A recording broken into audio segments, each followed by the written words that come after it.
Really and truly, what else is there to say? What else is there to say with this competition? Every time you think you believe in something, every time you think what's going to happen is what you foresaw, this competition just makes you look like a right fool. The Champions League first leg is complete.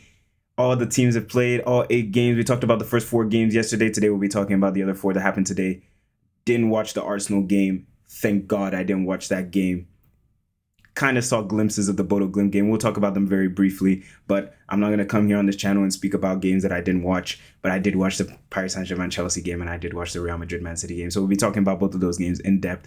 But before we go anywhere, if you guys are new to the channel, like the content, and you're enjoying what you're seeing, make sure you subscribe. I'm trying to hit 1,000 subscribers by the end of the year, and I can't do it without your help.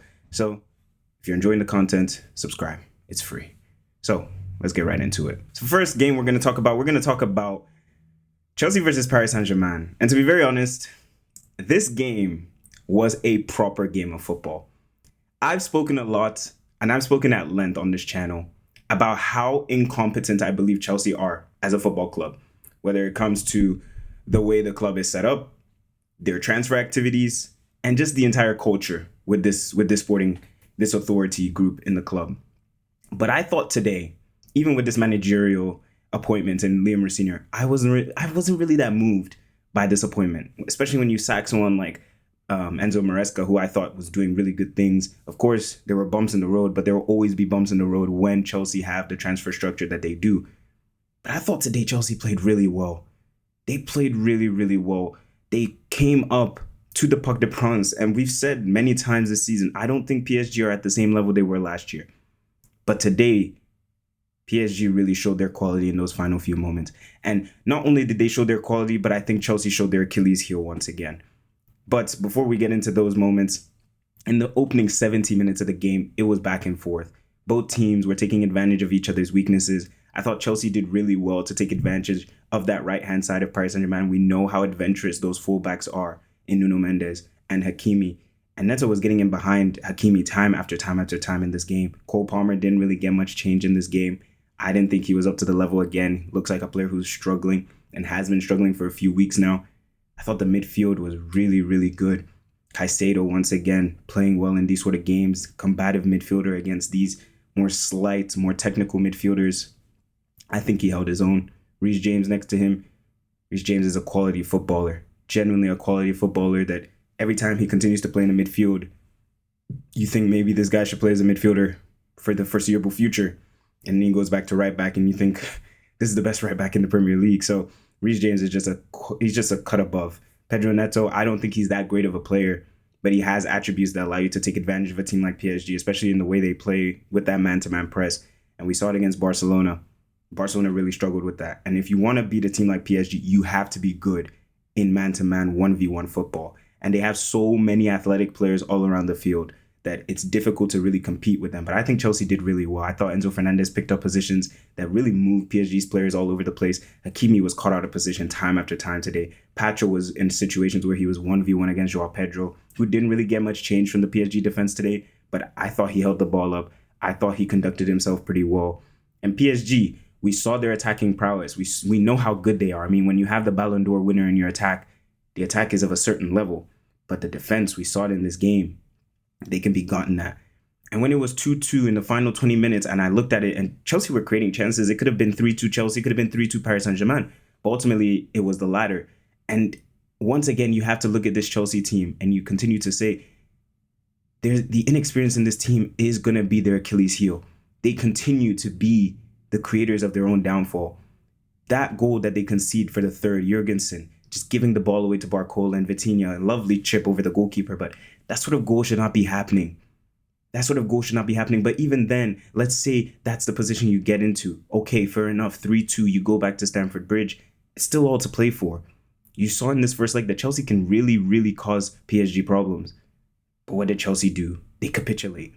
Kvaratskhelia, of course, the fourth goal, you can't really do too much about it. Maybe you can be a bit harsh on Reece James, say he shouldn't be losing the ball in that position. But I think that's a bit harsh. And then you have the fifth goal, Kvaratskhelia once again there to finish off the game. That man-to-man press that we talked about. And PSG are probably the best team in the world when it comes to that.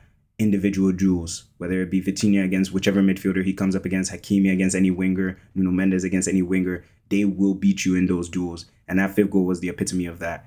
And the game ends 5-2, but I don't want people to leave this game feeling as though PSG ran Chelsea off the field. That's not what happened. Chelsea played a really good game for about 70 to 75 minutes, but just threw it away in the final 20. And now it's a tie that I really don't see them coming back from. And the way it's looking, PSG now, you'd expect them to go to London and finish off this tie, and you'd expect them to go through to the next round. And in the next round, they'll probably play against Liverpool or Galatasaray. Well, not probably, but they will play against Liverpool or Galatasaray. And you'd expect them to win that game. So I thought tonight, Barcola scored his first goal of the season in the Champions League tonight. Again, a player who continues to just cause a lot of chaos in every game he plays. But that end product is not always there. But tonight it was definitely there in that moment. João Neves creating the goal for him. Ousmane Dembele, a player who struggled with injuries this season after that incredible season he had last year. But you saw just a glimpse of that quality that he had again today. Unfortunately, Chelsea just threw the game away. A really good performance, a performance that I was really stunned by. I mean, I knew Chelsea would cause PSG problems, but I didn't think that the game would be as even as it was. I thought maybe Chelsea would get a favorable result to go back to Paris Saint-Germain, with Paris Saint-Germain being the ones that dominate the game from start to finish. Yes, they had their moments of domination, but so did Chelsea. Chelsea stayed within the game. Chelsea made it competitive. So for it to kind of end the way it did is kind of unfortunate. But the way PSG played in that game, that will give them a lot of confidence, beating Chelsea. No matter what you think of this Chelsea team, beating a team in the Premier League at that level, it's always going to be a confidence booster. And I think going into the later rounds, we're starting to see PSG are building. And as I said, you're playing against a Galatasaray or a Liverpool in the next round. You thoroughly expect PSG to beat either of those teams. And then you're looking at a semi-final. And at that point, who knows what's going to happen, right? You're playing either a Bayern Munich, a Real Madrid, a Man City. You never know. Paris Saint-Germain can beat any of those teams. And of course, we talked about how Paris Saint-Germain have not looked that great this season. But that's the thing with the Champions League. You don't have to be great from August till May. As long as you are good in the knockout stages, and even the knockout stages, you don't have to be great throughout it. But when you pick your moments, because those final 20 minutes, PSG picked their moments, and they turned a tie that, in my opinion, they were lucky to go back to Stamford Bridge with a draw or even with a lead. And they turned it into a second leg that is pretty much a formality. So Paris Saint-Germain, no matter what you thought of them this season, it looks like they're starting to click into gear at the right moments. But of course, the other team on that side, or the other fixture on that side of the bracket, Real Madrid versus Manchester City. And I'll hold my hands up. I will hold my hands up. You got me. I don't want to come here, and I'm not going to lie. I'm not going to come here and hide my face. I'm not going to come here and act as I didn't say what I did yesterday. Because it's there. The evidence is there. I thoroughly expected Manchester City to win this game and win this tie comfortably. Not because I think Real Madrid are a terrible team, even though I don't think they're that great. But the amount of injuries that Real Madrid have, off the top of my head, you had Kylian Mbappe out. You had Rodrigo out. You had Bellingham out. You had Eder Militao out. You had Carreras out. Injuries upon injuries upon injuries for Real Madrid.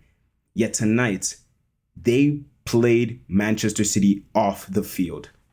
They played them off the field in a performance that really symbolized the Real Madrid of yesteryear.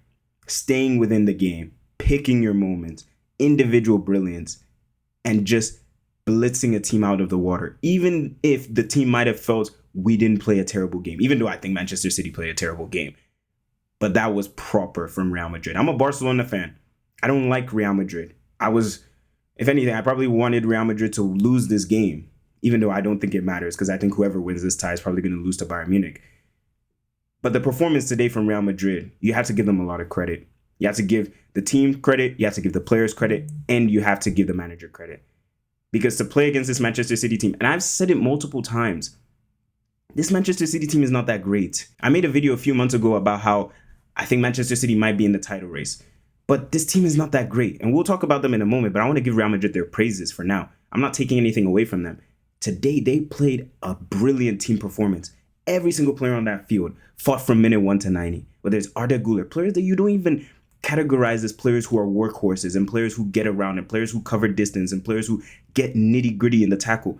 They were doing every single one of those things. Arda Güler was doing that today. Of course, Tchouaméni, he's in that category, but he was doing it at an elite level. Valverde today, we'll come and talk about him. The young lad in the midfield, I can't remember his name. I think it was Pritchard. Let me confirm, because I don't want to get it wrong, because I want to give him his flowers. Pitarch. I'm not sure if I'm pronouncing that correctly. I thought he played a great game today. A lot of intensity, played with a lot of passion, played like he really wanted to play for Real Madrid today. It was a great performance. Of course, it wasn't exemplary. It wasn't Pedri when he first broke through. It wasn't Gavi when he first broke through. But he played with that energy. He supported Trent on that right-hand side whenever Doku was 1v1, just like Valverde was doing. Vinicius didn't really get a lot of rub of the green, but he was an outball for Real Madrid today. Brahim Diaz ran his socks off today. The defense was so resolute, and they kind of just kept Manchester City to nothing. I don't remember many chances Manchester City had tonight. Really and truly, I don't. I don't remember many chances they had tonight, and you have to give credit to the team for that. Because going into this game, I firmly believed Manchester City would win this tie, and comfortably at that. I probably expected maybe a 2-1 at the Bernabeu to Man City, and the second leg, they kind of just kill it off 3-1. Maybe a 5-2 on aggregate, or 5-3. I did not expect this from Real Madrid. And the man of the moment, the man of the hour, the man of the match, man of the week, Federico Valverde. I mean, this is a player who, for me, represents Real Madrid in the modern era. A player who fights. A player who, it doesn't matter about how they look on the eye. It doesn't matter about whether they're this technical marvel. They get the job done. Federico Valverde is the embodiment of efficiency. Whether it's goals, whether it's assists, whether it's distance covered, whether it's covering for his teammates, whether it's tackles, whether it's running into the ground, game in, game out. Rightfully so, the captain of the football club. And tonight, he showed us a side of his game that we haven't really seen. Brilliant goal for the first. Incredible composure to sneak it past Donnarumma and put it into an empty net. The second goal, picks it up. First touch on his right foot, left foot finish into the far corner after the assist from Vinicius. And the third goal, it's just a moment of brilliance. Moments that you see in the Santiago Bernabeu in these UCL nights.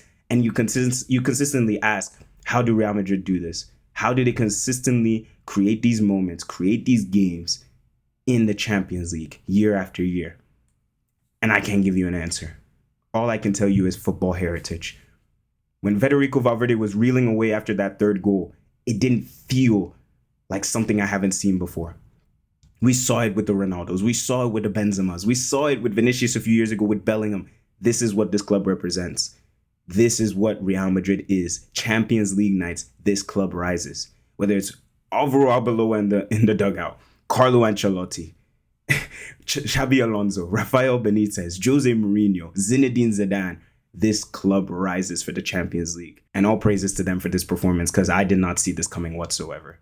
As for Manchester City, Pep Guardiola, my brother, I see. You are my fire, you are my fire, I feel alive with you, babe. My brother, thank you so much. As they say in Barcelona, thank you and good luck. It is time to call it quits. Anybody who consistently tries to run this gimmick, then Manchester City are going to challenge for the Premier League title. I beg you, stop it. I have an Arsenal friend. This guy is still shivering, terrified, petrified of Manchester City. I keep telling him, this is not the Man City of 2021. This is not the Kevin De Bruyne Manchester City. This is not the Leroy Sané, the Ilkay Gundogan, the Riyad Mahrez. It's not that. They're a good team, but they are not the Manchester City you should be afraid of. People keep saying, oh, Arsenal this, Arsenal that, Arsenal are boring to watch, they're not entertaining, Arsenal are the worst Premier League champions. Would Manchester City be better champions than Arsenal? Would this Manchester City be better champions than Arsenal? Because I've watched this Real Madrid team. We've given them their praises. I've watched this Real Madrid team for the last 3 to 4 weeks drop average performance after average performance in the La Liga. Whether it's against Getafe, Osasuna, Celta Vigo, average performances against mediocre teams. And in the Champions League, that's the performance you drop against that same team. We can talk about how much Real Madrid prioritized the Champions League and they rise for these games. But don't you want to rise either? Erling Haaland today, anonymous. once again in a big game. And I'm not even somebody who likes to get on Erling Haaland for these sort of games. But what was that performance today? Pep Guardiola, we sang that song for him because I think it's time to hang up your boots. Join Mohamed Salah, join Robert Lewandowski. Thank you and good luck. Because today, what that lineup was, the minute I saw that lineup, I started thinking, yeah, it might be a long day for Manchester City. To go into that game today, now this might be more of an indictment on those players than Pep Guardiola, but to go into that game today with a midfield three or an attacking three behind Erling Haaland of Savinho, Doku, and Semenyo.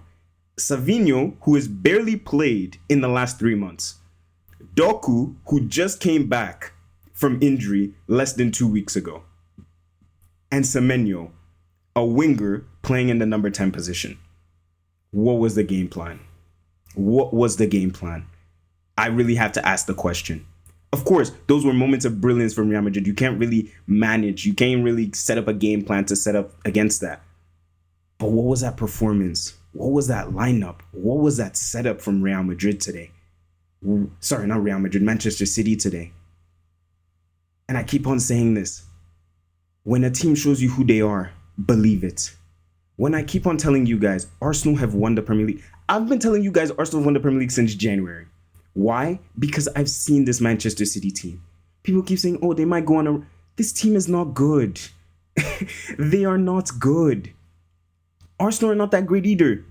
But they're sure as hell better than this Man City team.